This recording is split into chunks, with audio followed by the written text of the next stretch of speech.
Ang gutom ay hindi lamang physical, hindi lamang gutom sa pagkain. May gutom tayo sa iba't ibang bagay. May gutom sa tagumpay. Sana magkaroon ako ng mas magandang trabaho. Sana gumanda ang aking kinabukasan. May gutom sa seguridad. Sana mabigyan ko ng magandang buhay ang aking pamilya. Sana maging panatag ang aking buhay. May gutom sa acceptance. I want to be loved. I want to belong. May gutom sa kapayapaan. Sana mawala ang aking mga alalahanin. I want freedom from worry. And I want happiness. Ngunit, kung mapapansin natin, karamihan sa atin ay we spend our whole lives chasing all these things and still feel empty inside. Ginugol natin ang lahat ng ating panahon upang makamit ang mga bagay na ito. Ngunit nananatili pa rin walang kasiyahan ang ating puso. Bakit?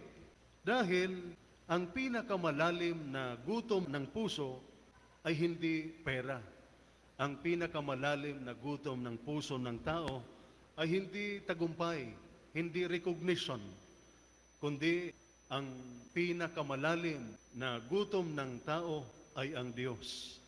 At ngayong dakilang kapistahan ng kabanal-banalang katawan at dugo ni Kristo or Corpus Christi, ipinahayag ng ating Panginoon, ako ang tinapay ng buhay, ako ang tugon ng Diyos sa pinakamalalim mong gutom. Sa ating unang pagbasa, pinaalalahanan ng Moises ang mga Israelita tungkol sa kanilang paglalakbay sa diserto, sa ilang. Sila ay nagugutom, sila ay napapagod, hindi nila tiyak ang kinabukasan, ngunit hindi rin sila pinabayaan ng Diyos. Pinakain sila ng Diyos ng mana mula sa langit. Ito'y nagpapaalala sa atin that our God is a God who will always provide. Ngunit, may mas malalim pang aral na nais ituro ni Moises nang sinabi niyang, hindi lamang sa pagkain, hindi lamang sa tinapay, nabubuhay ang tao. Ibig sabihin, ang physical na tinapay, ang pagkain, ay nakakabusog ng tiyan. Ngunit, ang Diyos lamang ang makabubusog sa ating kaluluwa. Maraming tao ngayon ang mayroong sapat na pagkain sa kanilang hapag, ngunit wala pa ring kapayapaan sa puso. May mga ari-arian, ngunit walang kagalakan. May tagumpay, ngunit walang saysay ang buhay. Ang gutom ng kaluluwa ay Diyos lamang ang makakapuno. Sa ating ikalawang pagbasa, St. Paul speaks about the Eucharist. Sinabi niya, bagamat marami tayo iisang katawan, sapagkat nakikibahagi tayo sa iisang tinapay. Hindi lamang tayo pinag-iisa ng Eucharistia kay Kristo. When we receive Holy Communion, we are not only united with Jesus. Pinag-isa rin tayo sa isa't isa, na sa bawat misa, ipinapaalala sa atin na tayo ay iisang pamilya sa mundong puno ng pagkakahati-hati dahil sa politika, opinyon, katayuan sa buhay, personal na interest.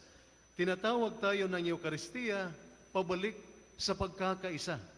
Iisa ang Panginoong ating tinanggap. Iisang hapag ang ating pinagsasaluhan. Iisang pamilya ng Diyos ang ating kinabibilangan.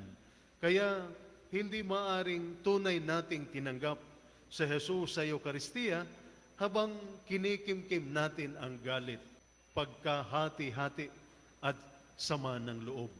Sa ating Ebanghelyo, ginawa ni Jesus ang isa sa kanyang pinakamatapang na pahayag. Ako ang buhay na tinapay na bumaba mula sa langit. Ang aking laman ay ang tunay na pagkain.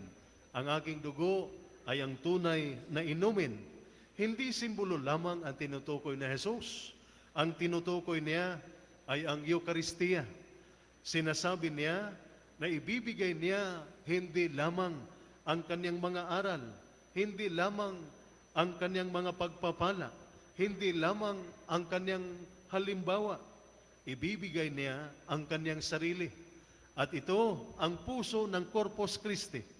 Sa tuwing tayo ay nagsisimba, pinapakain tayo ni Jesus ng kanyang katawan. Binibigyan tayo ng buhay ng kanyang dugo. Pinalalakas tayo para sa paglalakbay ng buhay. Ang Eucharistia ay hindi lamang simbolo. Si Jesus mismo ang tunay na naroroon. Kapag tumatanggap tayo ng banal na komunyon, si Kristo mismo ang ating tinanggap. Mula pa nung panahon ng mga apostol, ito na ang pinanghahawakan ng simbahan. At upang patatagin ang pananampalataya ng kanyang bayan, pinahintulutan ng Diyos ang ilang pambihirang himala ng Eucharistia. Isa sa pinakatanyag ay ang himala ng Luciano sa Italia. Noong ika-8 siglo, isang pari na nagdududa sa tunay na presensya ni Kristo sa Eucharistia ang nakakita sa ustia na naging laman at ang alak ay naging dugo. Hanggang ngayon, ang laman at dugo ay iniingatan at pinararangalan sa simbahan ng San Francisco sa Luciano, Italia.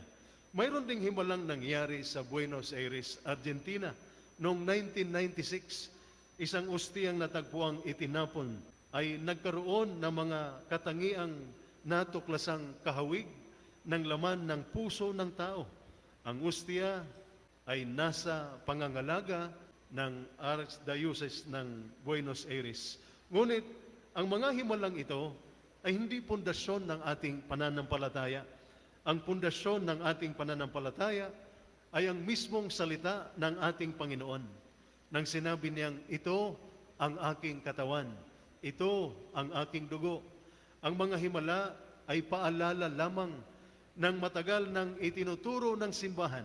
Ang Eucharistia ay ang tunay na katawan at dugo ni Kristo.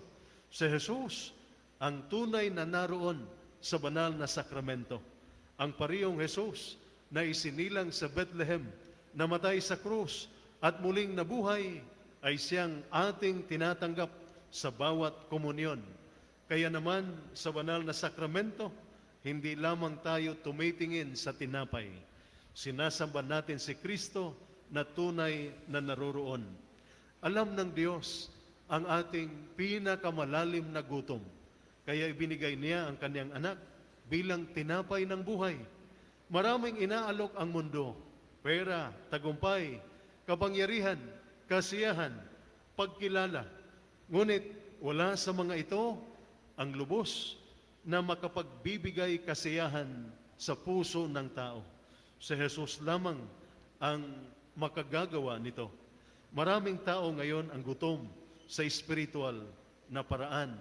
Gutom sa kahulugan ng buhay, gutom sa pag-ibig, gutom sa pag-asa, gutom sa kapayapaan. At marami ang naghahanap ng kasagutan sa mga bagay na pansamantala lamang. Ngunit sa bawat misa, inaanyayahan tayo na Jesus, lumapit ka sa akin, tanggapin mo ako, hayaan mong busugin ko ang iyong kaluluwa. Ang Eucharistia, ang tugon ng Diyos sa pinakamalalim na gutom ng ating puso. Na mga kapatid, hindi tayo nagsisimba para lamang tuparin ang ating obligasyon bilang mga Katoliko. Nagsisimba tayo dahil tayo ay nagugutom rin. Gutom sa strength, gutom sa kapayapaan, gutom sa pag-asa, gutom sa Diyos. At sinasabi na Jesus, ako ang tinapay ng buhay. Ang Eucharistia ay hindi lamang regalong ating tinanggap. Ito ay buhay na dapat isabuhay. Tinatanggap natin si Kristo hindi lamang upang tayo'y pagpalain, kundi upang tayo ay maging pagpapala sa iba. Tinanggap natin si Kristo hindi lamang upang mabusog, kundi upang magbahagi ng kabutihan, habag at pagmamahal. Tinanggap natin si Kristo hindi lamang upang tayo'y mapalakas, kundi upang magpalakas din tayo sa iba. Amen.